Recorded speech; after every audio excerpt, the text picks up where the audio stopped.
All right, let's start with Jake out in Seattle. So what is going on out there in the West, and what do we need to keep our eyes open for? Well, let's start in the AFC West where things are wide open right now, Boomer. We know the Chiefs and Chargers won. The Chargers come back and win versus the Lions. The Chiefs and Alex Smith and Travis Kelce and some great touchdown celebrations.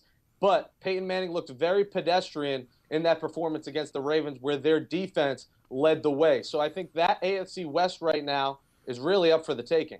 How come nobody gives the Chargers any love? I mean, this is a great football team with a great coaching staff and a terrific quarterback that doesn't seem to get the respect that he deserves in Phillip Rivers.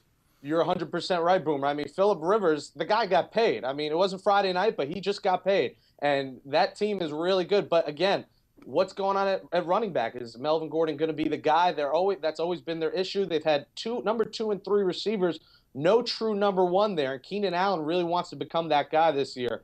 So the Chargers do get overlooked, but when you have the Chiefs and that defense and the efficient Alex Smith, and you have the future Hall of Famer in Peyton Manning, it's hard to put the Chargers atop those two teams in that division. All right, let's turn our attention now to the NFC West. I know you're out in Seattle. The Seattle Seahawks, I know you're going to tell me, are unbeatable at home, but no Cam Chancellor right now. This is a team that has played in a lot of intense football games over the last 3 years. Them and the 49ers have been going back and forth. The Rams took it to them this past week, and you know the Cardinals got them on their radar as well. This could be one of the toughest, if not the toughest physical division in all of the NFL. Sure, it's a tough division, but count the 49ers out. They're not doing anything. Too many retirements, too many guys lost in that team. Don't worry about them. The Rams, they're still an 8-8 team. I'm sorry, Nick Foles isn't carrying them to the promised land. I'll tell you that. And the Cardinals, who's their running back? Andre Ellington's out. They got a pair of Johnsons in the backfield. They got Johnson and Johnson there.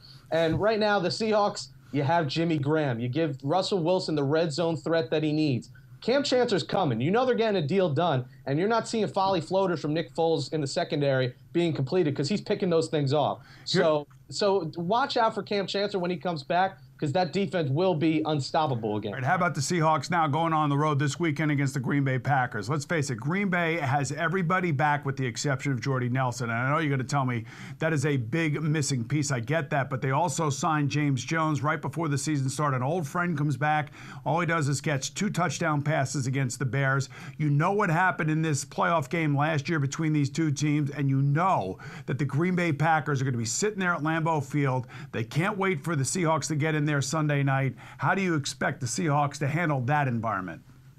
They're going to run the ball down their throats. And sure, the Packers, they're coming off a win, but they beat the Bears, and they did it by a touchdown. And Jay Cutler had a late pick that lost them that game. That was not an impressive Week 1 performance by the Packers. And you're telling me James Jones is going to do this all season? There's a reason he was dropped by multiple teams in the offseason. The reason the Giants got rid of him, and he's back in Green Bay. Him and Rodgers have a great connection. But when Cam Chancellor's there, and Jimmy Graham, let him develop some chemistry with Russell Wilson. Give him a couple of weeks. What did the Seahawks do early last year? Sure, they struggled. They're a team that takes a couple of weeks to find their groove, and when they do, mid-season or late season, they're a tough team to beat. We know they're tough to beat at home. They're going to go in Green Bay, and they're going to go in angry, and Russell Wilson's going to carry that team to victory. All right, Jake, you've got 12 seconds. Call me crazy, but my lock is the Seattle Seahawks in Green Bay. I think they're going to run crazy against that defense with Marshawn Lynch and Fred Jackson after that bad overtime loss.